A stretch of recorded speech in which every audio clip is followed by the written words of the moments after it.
اعوذ باللہ من الشیطان الرجیم بسم اللہ الرحمن الرحیم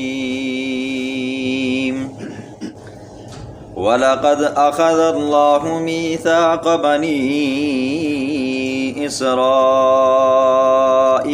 وَبَعَثْنَا مِنْهُمُ 12 نَقِيبًا وَقَالَ اللَّهُ إِنِّي مَعَكُمْ لئن أقمتم الصلاة وآتيتم الزكاة وآمنتم برسلي وعزرتموهم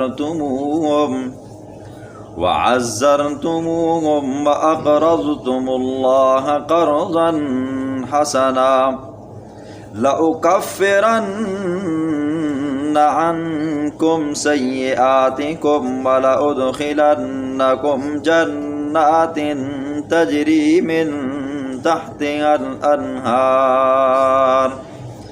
فمن کفر بعد ذلك منکم فقد ضل سواء السبیل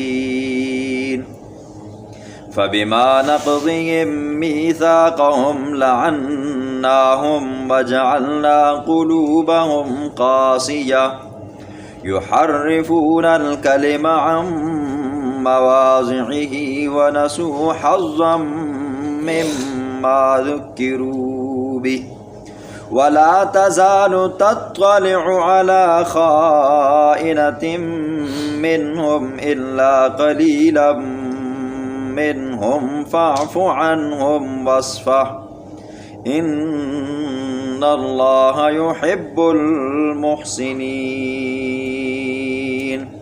صدق اللہ العظیم۔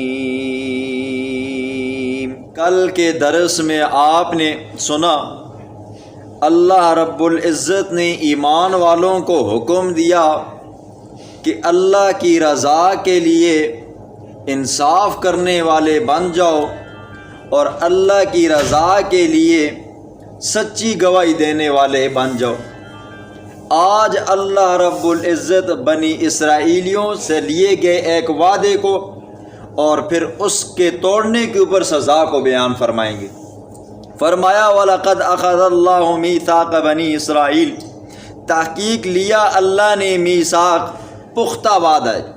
ایک عام وعدہ ہوتا ہے جی، ایک ہوتا ہے پکا مضبوط وعدہ۔ بنی اسرائیل سے اسرائیل یہ عبرانی زبان کا لفظ ہے۔ عبرانی زبان کے اندر اسرائیل کہتے ہیں، اسرا کا معنی ہوتا ہے بندہ، ایل کا معنی ہوتا ہے اللہ، جب دونوں ملتے ہیں تو بن جاتا ہے اسرائیل عبد اللہ کا بندہ۔ یہ حضرت یعقوب علیہ السلام کا لقب ہے، اور یعقوب علیہ السلام حضرت اسحاق علیہ السلام کے بیٹے ہیں، اور حضرت اسحاق علیہ السلام حضرت ابراہیم خلیل اللہ کے بیٹے ہیں، اور حضرت یعقوب کے آگے 12 بیٹے ہیں، ان 12 بیٹوں میں حضرت یوسف علیہ السلام بھی۔ اب یہ 12 بیٹے آگے جا کر چلتے چلتے یہ 12 خاندان بنے جی۔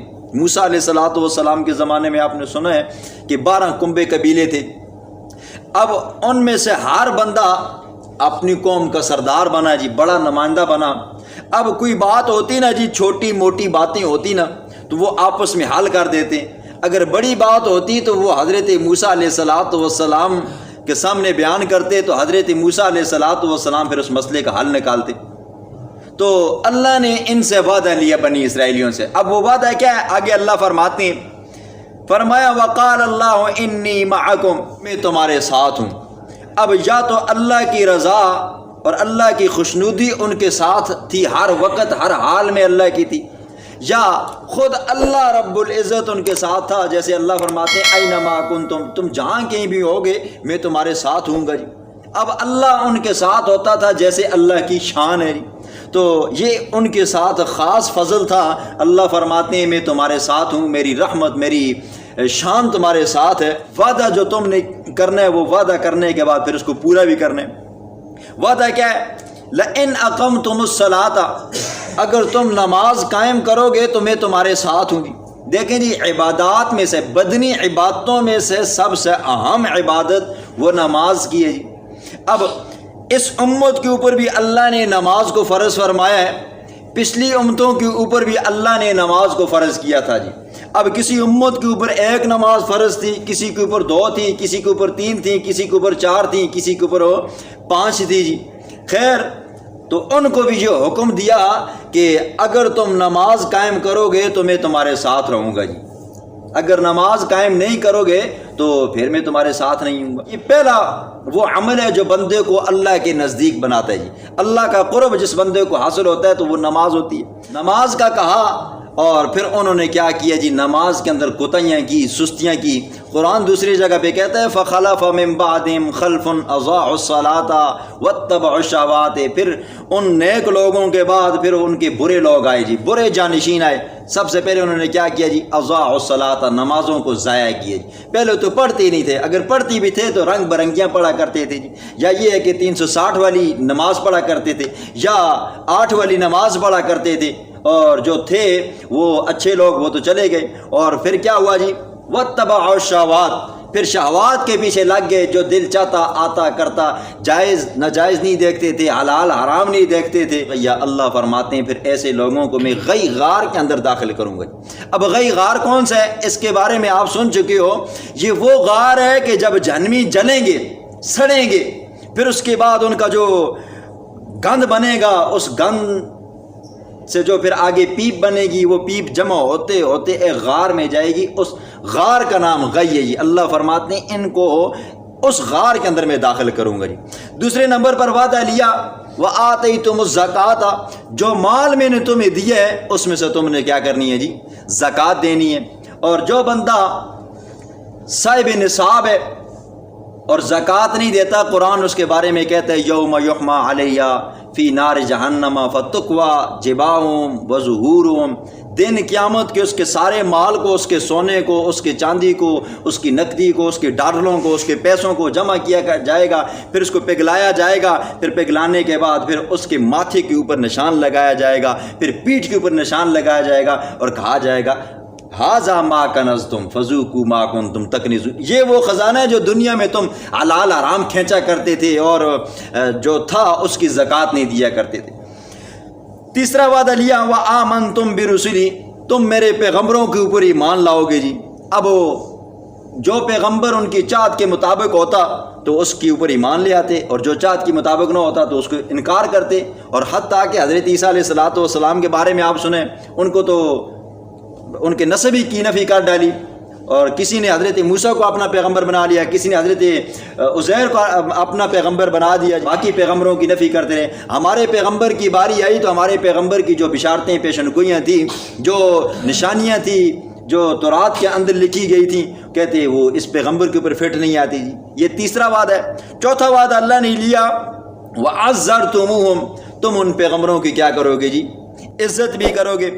اب پانچواں وعدہ فرمایا وَأَقْرَضْتُمُ اللَّهَ قَرْضًا حَسَنًا، اور تم اللہ کو قرض حسنہ دو گے جی۔ قرض حسنہ کیا ہے؟ اللہ نے حکم دیا ہے، اللہ نے آپ کو مال دیا ہے، جہاں کہیں بھی غریب ہے، مسکین ہے، محتاج ہے، اس کو آپ کی مدد کی ضرورت ہے، آپ اس کو دو جی۔ اس کو دینا یہ حقیقت میں اللہ کو دینا ہے جی، گویا کہ آپ اللہ کو قرض دے رہے ہو۔ اور قرض کا اصول ہے نا جی، کوئی بندہ کسی سے قرض لیتا ہے تو کیا کرتا ہے، وہ واپس کرتا ہے نا جی، اس بندے کے اوپر لازم ہوتا ہے نا جی واپس کرے۔ تو اللہ فرماتے ہیں تم خرچ میرے بندوں کے اوپر کرو، محتاجوں کے اوپر کرو، بطور قرض کے کرو، میں تمہیں کیا کروں گا، تمہارا قرض لٹاؤں گا۔ اور کتنا لٹاؤں گا؟ آپ نے سنا ہے اگر عام حالات چلتے ہیں تو ایک کے بجائے من جاء بالحسنۃ فلہ عشر امثالہا، اس کو ایک کے بجائے 10 ملیں گے۔ اور خاص حالات ہیں، اللہ کا راستہ ہے، اللہ کے راستے میں آپ نے دیے تو ایک کے بجائے آپ کو 700 سے ابتدا ہوگی جی، اتنے آپ کو ملیں گے۔ اب یہودیوں کی طرح یہ نہ سمجھو کہ قرض حسنہ سے مراد یہ ہے۔ حضرت ابوبکر صدیق رضی اللہ تعالیٰ عنہ یہودیوں کے پاس گئے، ان کو دعوت ایمان دی تو کہا کہ اللہ کے راستے میں صدقہ خیرات کرو، اللہ کے پیغمبر کے اوپر ایمان لاؤ۔ تو یہودیوں نے مذاق کے طور پر، ٹھٹھے کے طور پر کہا بتاؤ مسلمانوں کا خدا کتنا فقیر ہو گیا، غریب ہو گیا، وہ ہم سے پیسے مانگتا ہے، ان اللہ فقیر ونحن اغنیاء۔ تو انہوں نے یہ سمجھا کہ اللہ پیسوں کا بھوکا، اللہ ہم سے پیسے مانگ رہے۔ حالانکہ یہ مطلب نہیں ہے، مطلب یہ ہے اللہ کے بندوں کو جتنی چیز ضرورت ہے، جو مستحق ہے ان کو آپ دو، ان کو دینا یہ حقیقت میں اللہ کو دینا ہے۔ لَأُكَفِّرَنَّ عَنْكُمْ سَيِّئَاتِكُمْ، اگر یہ سارے وعدے پورے کرو گے تم نے میرے ساتھ کیے، تمہیں کیا کروں گا، تمہارے گناہوں کو مٹا ڈالوں گا۔ لَأُدْخِلَنَّكُمْ، میں داخل کروں گا تمہیں جنات، باغات میں، تجری من تحتہا الانہار، جس کے نیچے سے بہتی ہوں گی نہریں۔ فمن کفر بعد ذالک، جو بندہ یہ وعدے کرنے کے بعد انکار کرے گا، ان وعدوں کو توڑ ڈالے گا، فرمایا فقد ضل سواء السبیل، تحقیق وہ بندہ سیدھے راستے سے پھر بھٹک گیا جی۔ آگے اللہ فرماتے ہیں فبما نقضہم، یہودیوں سے، بنی اسرائیلیوں سے اللہ نے یہ وعدے لیے۔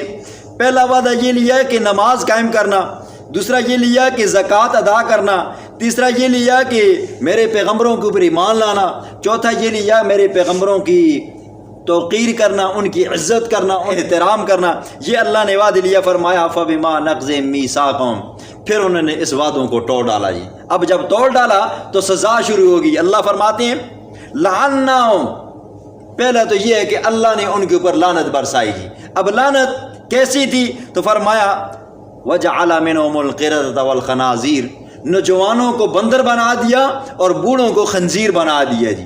اب جب یہ پہلا نتیجہ ہوا، اللہ کے وعدوں کو توڑا، تو اللہ نے ان میں سے کچھ کو بندر بنایا، کچھ کو خنزیر بنایا۔ پھر اللہ فرماتے ہیں وجعلنا قلوبہم قاسیہ، ہم نے ان کے دلوں کو پھر سخت کر ڈالا جی۔ پہلے وہ جو بھائی چارہ تھا نا جی، آپس میں جو تھے، آپس میں رحم دل تھے، اب دل کیا ہو گئے جی؟ سخت ہو گئے۔ اب جب دل سخت ہوئے تو اللہ نے ایک بیماری لگائی ان کو جی۔ وہ بیماری کیا لگی جی؟ اپنی تورات کے اندر، اپنی آسمانی کتابوں کے اندر تحریف کرنے لگ گئے۔ کبھی تحریف لفظی کرتے، یحرفون الکلم عن مواضعہ، تحریف لفظی کرتے، لفظوں کو بدل ڈالتے، تحریف معنوی کرتے تو معنی کو تبدیل کر ڈالتے۔ کبھی تو یہ ہوتا کوئی لالچ دیتا تو تورات کے اس صفحے کو ہی بدل ڈالتے جی۔ پھر فرمایا وَنَسُوا حَظًّا مِّمَّا ذُكِّرُوا بِهِ، اور فرمایا ہم نے جو تمہیں کتاب کا جو حصہ دیا تھا یاد کرنے کے لیے، تم نے اس کو بلا ڈالا۔ وَلَا تَزَالُ تَطَّلِعُ عَلَىٰ خَائِنَةٍ، اے میرے پاک پیغمبر آپ ان کی خیانتوں کے اوپر ہمیشہ مطلع ہوتے رہیں گے جی۔ اب انہوں نے کیا کیا جی؟ نماز پڑھنی چھوڑ دی جی۔ جب نماز کا حکم تھا نماز پڑھتے نہیں تھے جی، وقت نہیں ہوتا تھا، زکوٰۃ نہیں دیتے تھے، مال اچھا لگتا تھا، پیغمبروں کے اوپر ایمان لانے کے بجائے پیغمبروں کو قتل کرتے تھے۔ ایک قصبہ تھا، ایک جگہ تھی جہاں کئی ساری قومیں آباد تھیں، 43-45 پیغمبر ان کے پاس آئے، ان ظالموں نے ایمان لانے کے لیے پیغمبروں کو قتل کر ڈالا جی۔ یقتلون الانبیاء بغیر حق، اور پھر فرمایا وَأَقْرَضْتُمُ اللَّهَ قَرْضًا حَسَنًا، یہ وعدہ دینے کے بجائے الٹا یہ کہتے کہ اللہ کیا ہو گیا جی؟ غریب ہو گئے۔ تو اللہ فرماتے ہیں میرے پاک پیغمبر ان کی یہ خباثتیں، ان کی یہ خیانتیں آپ کو دن بدن پتہ چلتی رہیں گی جی۔ خیبر کے علاقے کے اندر ایک یہودیوں کی بڑی قوم تھی جی، ایک ہلکی قوم تھی۔ بڑی قوم والا یعنی کہ اونچے خاندان والا ایک بندہ تھا جی، شادی شدہ تھا، اس نے ایک نچلے طبقے کی عورت کے ساتھ زنا کر ڈالا جی، اور وہ بھی شادی شدہ تھی۔ اب جب ان کا زنا ہوا تو کمزور طبقے کے جو لوگ تھے، غریب تھے، انہوں نے احتجاج کیا، کہا کہ ہمارے ساتھ زیادتی ہوئی ہے، ہماری بچی کے ساتھ زنا کیا گیا ہے، لہٰذا اس بندے کو سزا دی جائے گی۔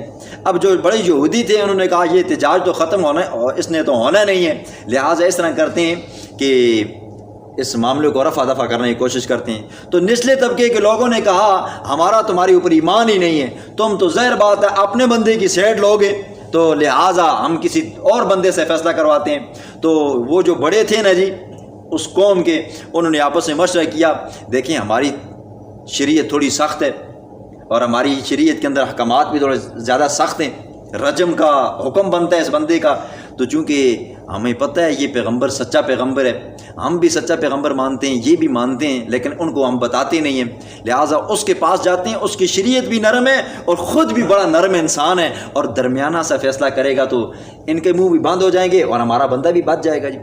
اب جب وہ حضور کے پاس گئے، حضور صلی اللہ علیہ وسلم نے فرمایا وہ تمہارا بڑا عالم کہاں ہے جی؟ ابن سوریہ، اس کو بلا کر لایا جائے۔ جب اس کو بلا کر لایا گیا تو کہا یہ ان دو بندوں نے آپس میں زنا کیا ہے، تو بتاؤ تمہاری تورات کیا حکم دیتی ہے؟ اس نے تورات کھولی، تورات کھولنے کے بعد پڑھنے لگ گیا جی۔ اب جب اس نے پڑھا نا جی، جب رجم کا حکم آیا نا جی، شروع سے پڑھا، درمیان سے چھوڑا اور آخر میں چلا گیا۔ مثال کے طور پر جیسے اس طرح پڑھا الحمدللہ رب العالمین الرحمن الرحیم، آگے مالک یوم الدین ایاک نعبد و ایاک نستعین کو چھوڑ دیا، آگے اہدنا الصراط المستقیم صراط الذین، یہاں سے آگے کر دیا جی۔ حضرت عبداللہ بن سلام رضی اللہ تعالیٰ عنہ نے کہا یا رسول اللہ کذب عدو اللہ، یہ اللہ کا دشمن جھوٹ بولتا ہے، درمیان میں سے اس نے چھوڑ دیا۔ تو کہا دوبارہ پڑھو اور انگلی اٹھاؤ۔ جب اس آیت سے، اس کلمے سے انگلی اٹھائی گئی تو نیچے رجم کا جو حکم تھا جی چمک رہا تھا۔ حضور صلی اللہ علیہ وسلم نے فرمایا چونکہ تمہاری شریعت کے اندر بھی رجم کا حکم ہے، میری شریعت کے اندر بھی رجم کا حکم ہے، اگر شادی شدہ ہو تو اس کو رجم کیا جائے، کوارا ہے تو کوڑے مارے جائیں جی۔ تو یہاں فرمایا میرے پاک پیغمبر ان یہودیوں کی خیانتیں آپ کو دن بدن پتہ چلتی رہیں گی جی، یہ تو ابھی ابتدا ہے۔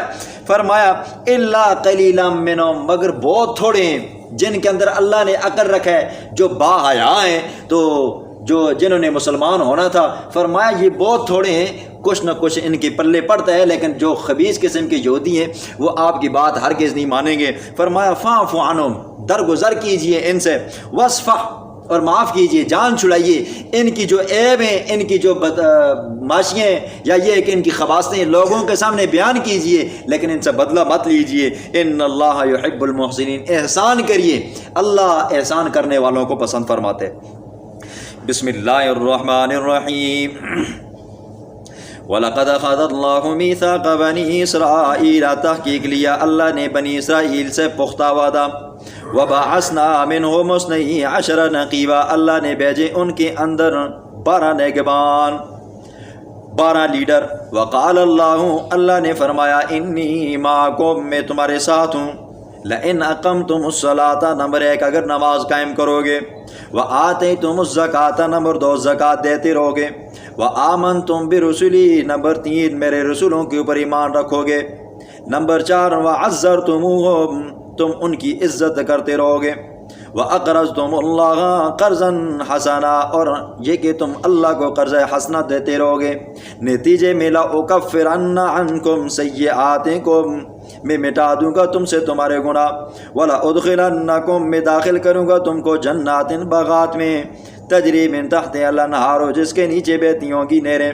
فمن کفر بعد ذالک، پس جو بندہ بھی انکار کرے ان وعدہ کرنے کے بعد، ان وعدوں کو توڑے، فقد ضل سواء السبیل، تاکہ وہ بندہ سیدھے راستے سے گمراہ ہو گیا۔ فبما نقضهم میثاقهم، پس بوجہ توڑنے ان کے ان پختہ وعدوں کے، لعناہم، ہم نے لعنت برسائی ان کے اوپر، وجعلنا، اور ہم نے کیا ان کے دلوں کو قاسیہ، سخت، یحرفون الکلم عن مواضع، وہ ظالم تبدیل کرتے تھے تورات کے کلمات کو اپنی جگہ سے، ونسوا حظا مما ذکروا بہ، تورات کا جو حصہ ہمیں انہیں یاد کرنے کے لیے دیا انہوں نے اس کو بلا ڈالا۔ ولا تزال تطلع علی خائنۃ، میرا پاک پیغمبر آپ ہمیشہ مطلع ہوتے رہیں گے ان کی خیانتوں کے اوپر، الا قلیلا منہم، مگر ان میں سے بہت تھوڑے ہیں جو مسلمان ہو گئے۔ فاعف عنہم، پس درگزر کیجئے ان سے، معاف کیجئے۔ ان اللہ یحب المحسنین، بے شک اللہ رب العزت احسان کرنے والوں کے ساتھ ہے۔